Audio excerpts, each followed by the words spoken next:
Então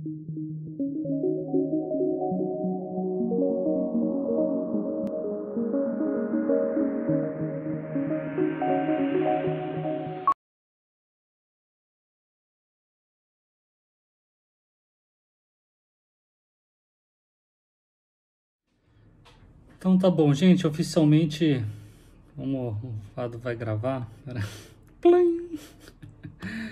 Então, oficialmente começando e dando as boas noites. Eu queria orar, tá? Pode ser? Senhor, muito obrigado pela oportunidade de estarmos juntos, de refletirmos na Tua Palavra, de percebermos da Tua presença, Pai, durante esse ano, um ano complicado, mas também com a oportunidade da chegada do Natal, poder apreciar isso, Pai, poder considerar isso. Obrigado, Pai. Eu oro assim em nome de Jesus. Amém. O ano de 2020, né, ele trouxe muitos desafios, não foi? Eu não sei como foi para cada um de vocês, e eu até gostaria de saber. Adoraria aprender com cada um de vocês, né, como passaram o ano, como ainda passam esse ano. Mas infelizmente a dinâmica desse nosso tempo não favorece muito o diálogo. Mas eu não acho que seja impossível disso acontecer. Sei que é difícil. Mas eu esperava esse número de pessoas, mesmo aproximado, né? Poucas pessoas. E até no final eu vou tentar um exercício com vocês para que isso se torne realidade, né? Mesmo porque o que eu pretendo compartilhar com vocês, eu acho que vai ser relativamente rápido. E eu estava comentando com a equipe de missionários aqui em Paulo Afonso, né? Eu não me lembro exatamente quando foi, mas já deve ter uns 15 anos, quando a Fonte ainda era Cidade Universitária, Igreja Batista Cidade Universitária. Teve um treinamento de andragogia. E eu acho que ela foi feita para os professores de EBD e para os potenciais professores de EBD. E eu me lembro de ter escutado que 45 minutos era um bom tempo para os adultos ouvirem e reterem o conteúdo da mensagem. Eu acredito que esse tempo hoje ele é bem menor. E quando pensamos na dinâmica como a que temos hoje, né, virtual, ela é ainda menor. Então tomara que até isso me sirva como boa justificativa para o pouco tempo em que eu vou compartilhar o tema de hoje, presença.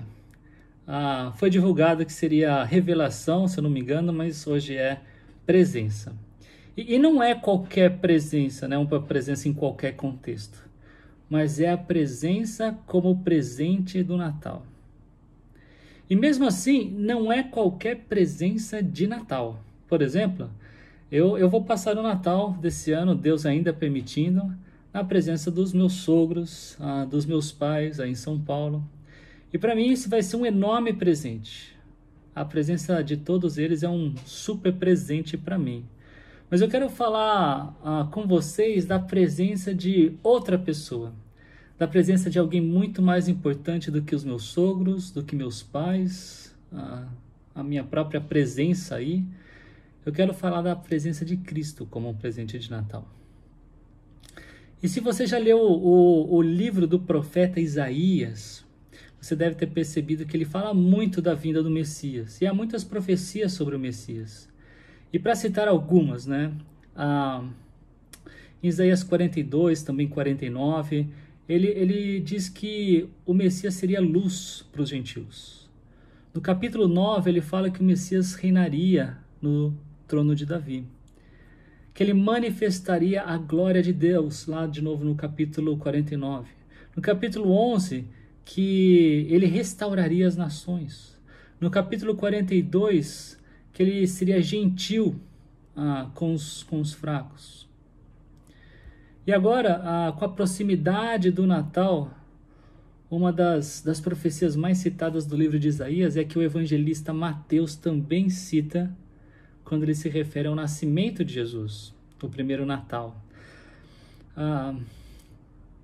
Se você tiver uma Bíblia contigo, né, veja lá no no Evangelho de Mateus, no capítulo 1, versículo 23, ele escreveu: a virgem ficará grávida e dará à luz um filho, e lhe chamarão Emanuel, que significa Deus conosco. Então, para falar da chegada, da primeira vinda do Messias, Mateus usou das palavras de Isaías. E eu também quero usá-las. E eu quero usá-las para nos lembrar desse presente de Natal, que é a presença de Cristo. Isaías 7,14, de onde Mateus faz a referência, ele é um dos versículos mais difíceis de interpretação da Bíblia. E eu não vou me ater aqui às dificuldades do versículo. O que eu gostaria, para o propósito que eu tenho hoje com vocês, é de focar nessa explicação que Mateus dá do significado de Emanuel, do significado do nome do filho, ou do como seria chamado o filho daquela grávida, daquela mulher grávida, virgem e grávida. Mateus diz que Emanuel significa Deus conosco. Mas a verdade é que não temos nenhum registro de Jesus ter sido chamado de Emanuel. Nós não vemos, por exemplo, Maria dizendo: Emanuel, vem para cá, meu filho. Nós não vemos os apóstolos chamando Jesus de Emanuel. Então, o que significa isso? O que significa que o filho da grávida virgem seria chamado de Emanuel? Não percam de vista que o Messias também seria chamado por muitos outros nomes, conforme o Antigo Testamento. Isaías mesmo, no capítulo 9, no versículo 6, ele diz: e ele será chamado Maravilhoso Conselheiro, Deus Poderoso, Pai Eterno, Príncipe da Paz. Mas esses não eram os nomes de Jesus, ele não foi nomeado assim. E nem por isso esses nomes não eram descrições precisas de quem foi e de quem é Jesus. Pessoalmente, eu acredito que Mateus ter apresentado Jesus como Emanuel, Deus conosco, logo no começo do seu evangelho, e ter terminado o evangelho, no seu livro, com a fala de Jesus, lá no capítulo 28, versículo 20, ele cita, Jesus: e eu estarei sempre com vocês até o fim dos tempos. Para mim, essa apresentação de Mateus, falando de Jesus, Deus conosco, no capítulo 1, depois no versículo 28, terminando com essa promessa de Jesus, de que ele estaria para sempre com os seus, para mim, sugere que Mateus também objetivou apresentar Jesus no seu evangelho como o próprio Yahvé, como o próprio Senhor do Antigo Testamento. E o público para o qual Mateus escreve, ele é de judeus, se não exclusivamente, eu diria que especialmente de judeus. E eles sabiam sobre Yahvé, eles conheciam o Antigo Testamento, mas de forma geral, a expectativa que tinham sobre a vinda do Messias descartava o seu cumprimento na pessoa de Jesus. Claro que não era somente isso, porque o povo e até mesmo a liderança dos judeus testemunharam os feitos de Jesus que provavam que ele era o Messias. E a única saída que tiveram foi dizer que ele fazia o que fazia pelo poder de Satanás. E se isso está complicado para você entender que Jesus era o próprio Yahvé, a gente vai pedir ajuda agora para o discípulo amado de Jesus, João. No evangelho dele, no quarto evangelho, no capítulo 1, no versículo 1, ele escreve o seguinte: no princípio era aquele que é a palavra, ele estava com Deus e era Deus. Então, de novo, ele estava com Deus e era Deus. Mais adiante um pouquinho, ainda no capítulo 1, versículo 14, João escreve: aquele que é a palavra tornou-se carne e viveu entre nós. Jesus era o próprio Deus encarnado. Agora, não pense que quando lemos Senhor no Antigo Testamento, nós estamos nos referindo somente ao Pai.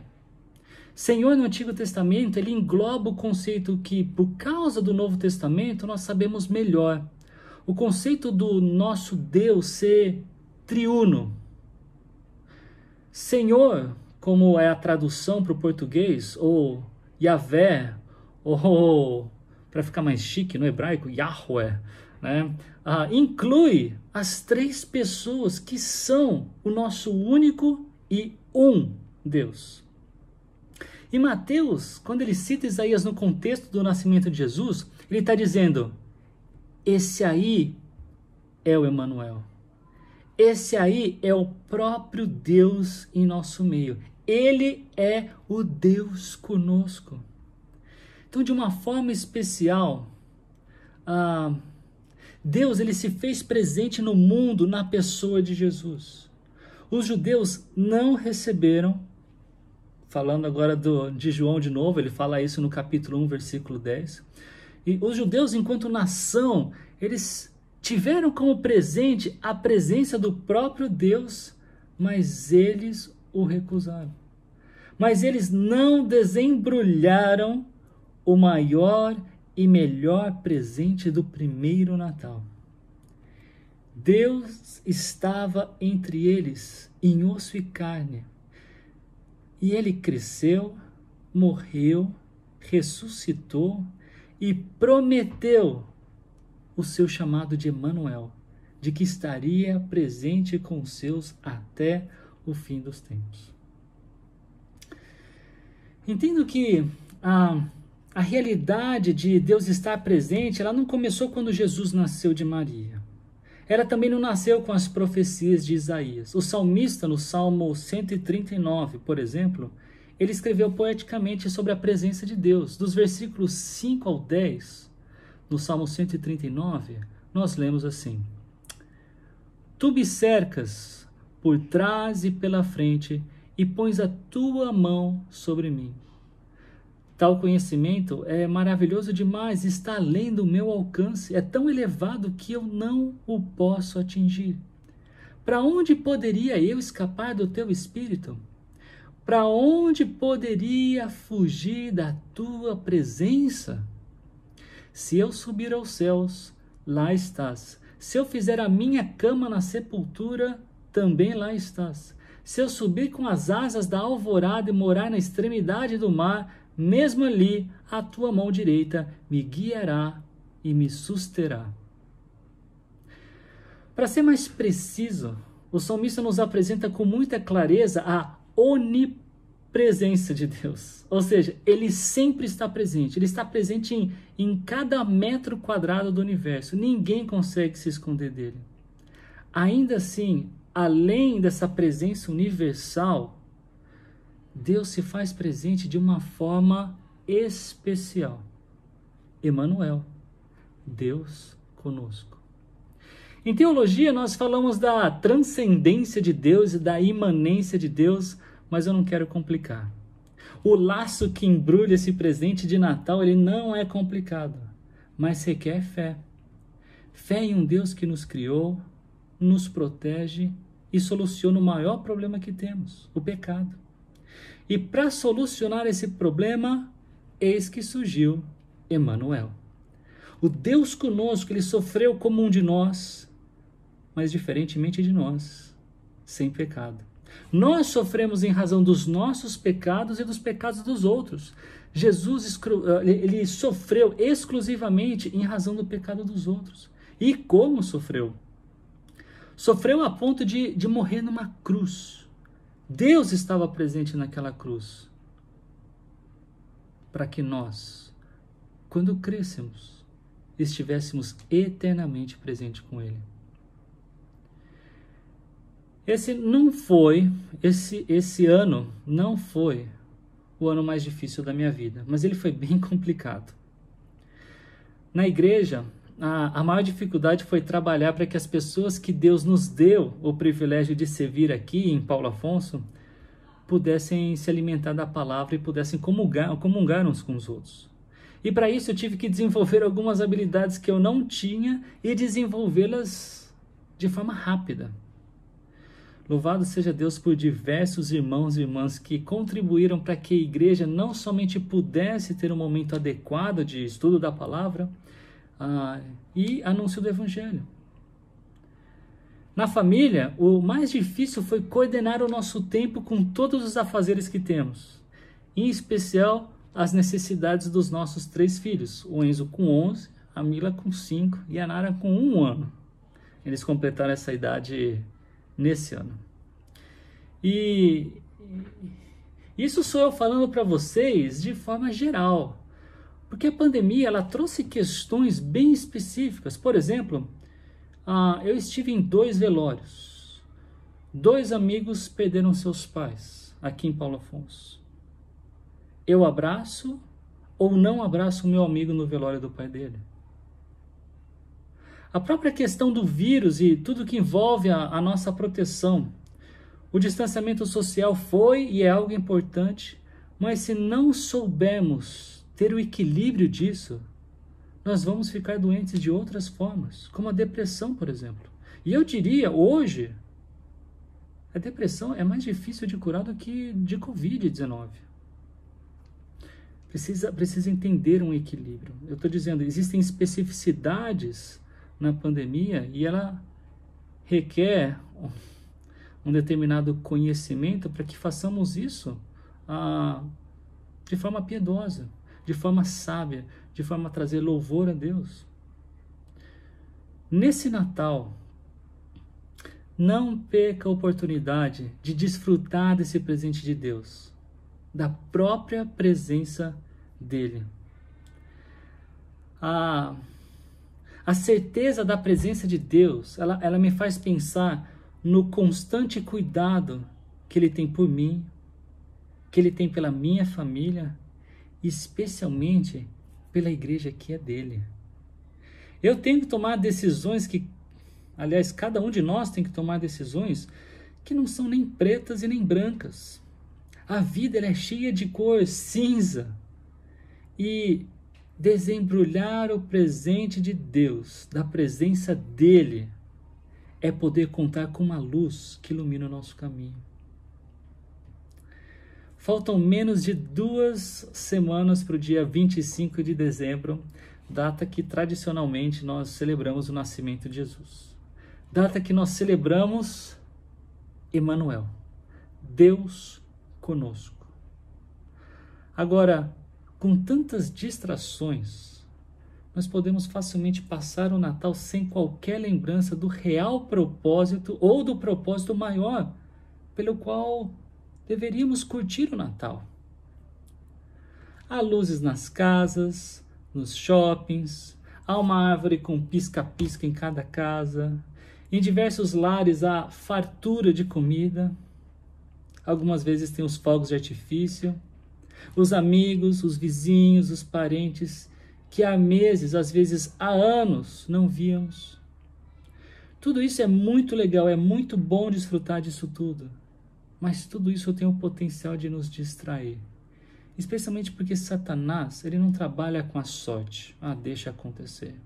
Ele trabalha intencionalmente para que nós nos distraiamos, para que nós sejamos confundidos, para que nós sejamos enganados. Uma dica é perceber como esses costumes que nós temos, costumes culturais, eles podem servir para nos lembrarmos da presença de Deus. Por exemplo, a árvore de Natal, ela serve para nos lembrarmos da árvore genealógica de Jesus. Isaías escreveu sobre a árvore de Jessé. Jessé foi o pai de Davi.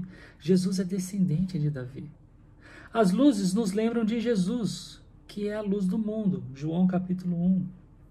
Até mesmo a tradição de dar e receber presente, ou do Papai Noel, ela tem elementos que podem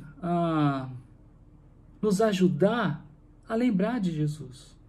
Seja em razão dos magos terem trazido presentes, ou porque nós recebemos presentes de Deus todo o tempo. Aliás, presentes não são prêmios. Nós recebemos eles sem o merecimento. Isso é presente. Senão seria uma medalha, seria alguma coisa que nós conquistamos. Não. Deus nos dá por causa da sua graça.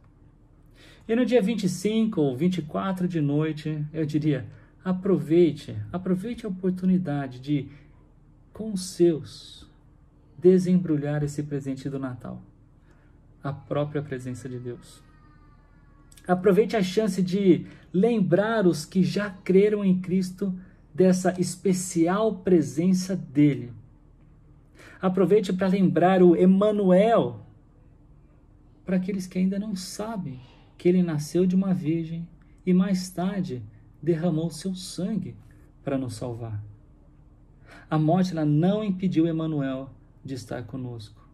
Ressurreto, ele prometeu que estaria conosco até o fim dos tempos. Que presente!